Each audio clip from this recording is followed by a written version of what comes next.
Good afternoon, fellow cohorts. I'm here with Mr. Jason Sheffield of WNC Realty Professionals, which is under the umbrella of Keller Williams Franchise Realty.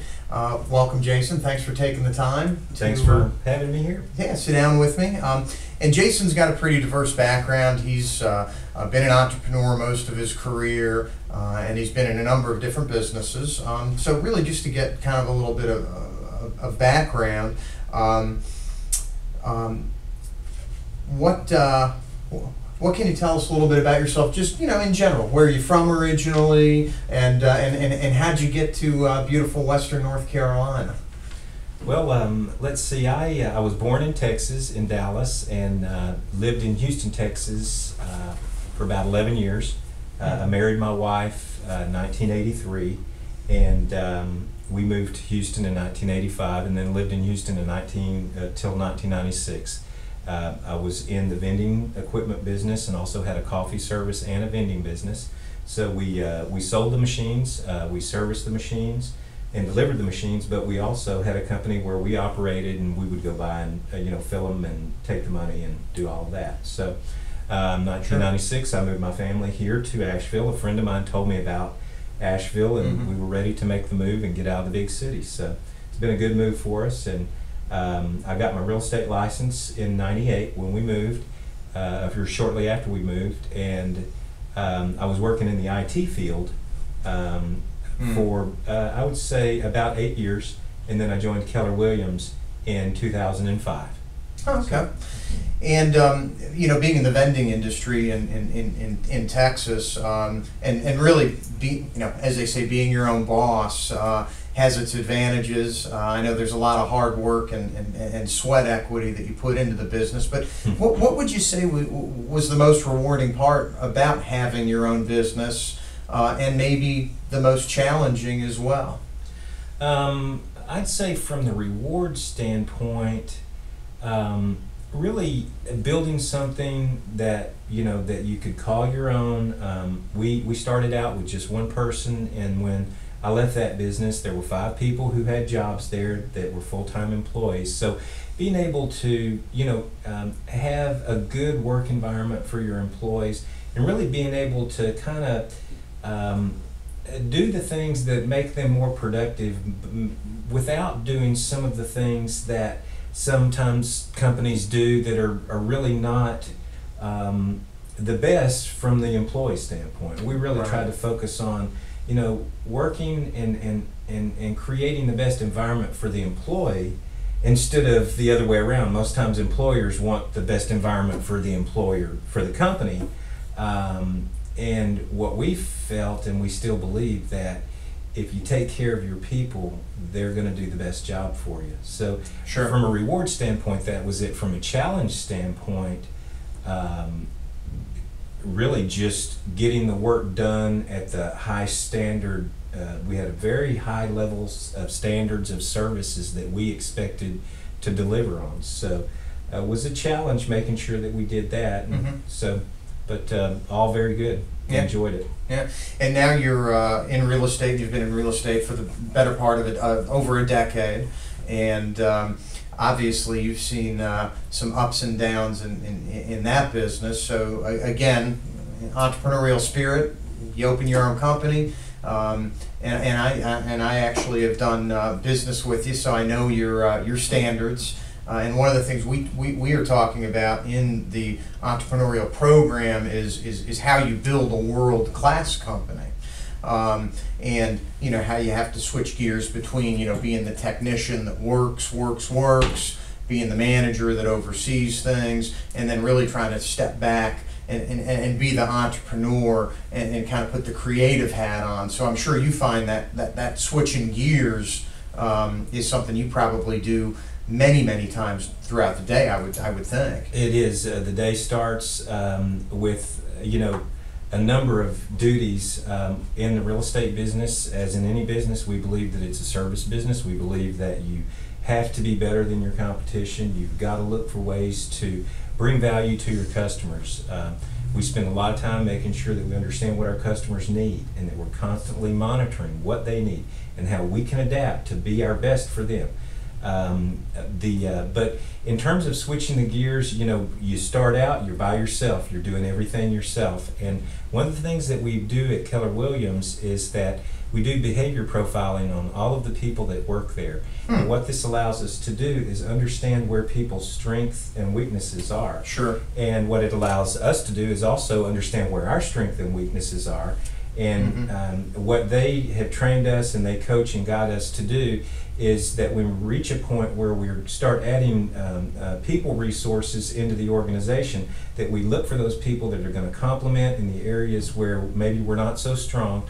So in terms of switching gears, I've reached a point now where I do have staff and we're hiring and training people to help me with some of the various aspects of managing the business, and getting down into the technical parts. That's allowing me to step back from the business a little bit and work more on the business instead of in the business.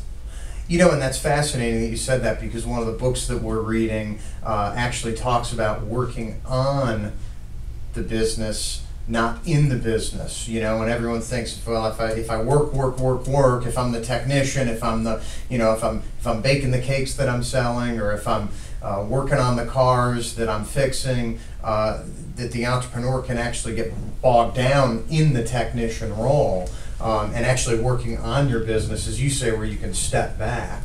And that's, it sounds like, at least from what we're studying, it is. You're on track. Well, and thanks to Keller Williams for giving us that education, because it is there. Many of the things that we do come directly from the models that they teach us, and that's one of the things that they teach us is that they're training courses that actually teach us how to really dedicate the time that you need to do that, and then the process that you go through of really working on the business. So thanks to Keller. Yeah, that's good. Sounds like they've got some good training. Perfect. And for your company, obviously you must have specific goals, and a 1-day plan, a 1-year plan, a 10-year plan. Is that something you're actively tracking? Yes. And really holding yourself accountable for on a daily or annual basis? Accountability is something, it's interesting. Keller is really big on accountability. They have a program called the 411, and what that stands for is 4 weeks, 1 month, and 1 year. And in the 411, you actually plan out your goals, you set your goals, and then you go back and determine what you need to do on a weekly basis, a monthly basis, and a yearly basis in order to achieve your goals. They also teach, they're very strong on accountability, and we all have accountability coaches. My accountability coach is my CPA in my office, Donna Hawkins, and she is continually reviewing our goals, and we're talking about how we met our goals, places where we may have fallen short, things that we can do to get there. So it's a big part of what we do. Huh, interesting. As far as being successful, everyone wants to be successful. Everyone has a certain measure of success. To you, what do you define as being successful, whether it be in life in general, in your business and your career specifically, or maybe they are one and the same, and I'm sure they do overlap. But what is success to you?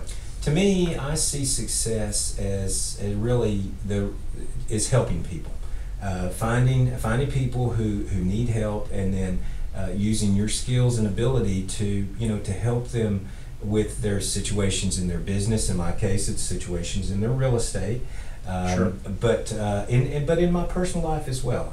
I'm a firm believer that you've got to give back to the community, and that you have to help those in need, and that really begins by being a little bit more aware of where those people are and who they are, and they could be people in the community, or they could be people in your family. And I think that it's a very easy thing to do is to just take interest in others, and look for ways that you might be of help or a benefit to them. And I feel like that when at the end of the day, if I can look back and say that I've helped a few people every day, then that's a successful day to me. And being that you're in real estate and we're in probably one of the toughest real estate markets in 50 years, possibly. Maybe. It has, yes. Yeah. What keeps you going when you have built a business? You're striving to hit certain goals, and you're in a down economy. What do you do to sort of get yourself through what really is a tougher time? But at the same time, it sounds like your business is actually growing in this downturn. Well, it's true, and I'll have to give thanks to the people that are working with me, the friends that I have in the business, and Keller Williams for really giving us the good training programs that they do and the guidance. I'm fortunate enough to be a part of the process, but I do believe that it's very important that you really have to look for ways to bring value and continually look for ways to bring value to your clients. And then you just have to outperform the people that compete against you for that same business. You have to be better. And that involves a lot of things. I mean, you have to return phone calls, responsive communication. You need to look at what your client is asking for, deliver on that need, but also go beyond that and look for ways that you can continue to add value and do everything that you can to prop up your client. The stronger your clients are, the better off you are. You build a reputation for doing a good job. That your name it means everything in any business that you're in, and I believe that's how you do it. You got to do it with the basics. You start. We operate at very high levels of service standards that we want to deliver to our clients. We look at our competitors, we recognize the leaders in our industry, and we look at the things that they're doing, and we adapt those into our systems. We want people to know us as the best. So striving to be our best and helping those whenever possible. I think those are our keys. Yeah, and I heard a long time ago that you have customers, and the next level might be clients, and then the next level is really confidants. Those clients that become your friends, and not only do they say, Mr. Sheffield's a good guy to do business with, they actually go out of their way to say, wait a minute, you're buying a house? No, you need to call my guy, and that's what it sounds like you're advocating. You develop those confidants that absolutely that know you're the best. Absolutely, and there's a thing Keller teaches us about the people that are that we know, and there's an inner circle of people that they estimate to be somewhere between 5 and 10 people, and these are the people that are exactly as you say. They're going to go out of their way to do everything for you because they've had such great experience with you in the past. So we continually, and the methods that Keller Williams teaches us is that everyone we meet and everyone we become acquainted with, our ultimate goal is to bring as many people into that inner circle as possible. Sure. Those are the methods they teach us. Sounds like a pretty good philosophy. And this is kind of off topic, but just to get to know you a little bit on a deeper level beyond the standard Q&A on business. But if you were deserted on a desert island and you could only listen to one musical group or artist, who would that be? Their entire body of work. For example, if you liked Beethoven, you could have recordings of everything Beethoven ever did. So who would that musical group or individual be on that desert island? Well, I would have to say Stevie Ray Vaughan. I'm a big blues fan. Being from Texas. And I like his music, and I think that if that was the only thing I could listen to, I might grow tired of it from time to time, but I always enjoy and admire his capabilities. So I'd say Stevie Ray Vaughan. All right. Well, that works for me as well. Jason, again, thanks so much.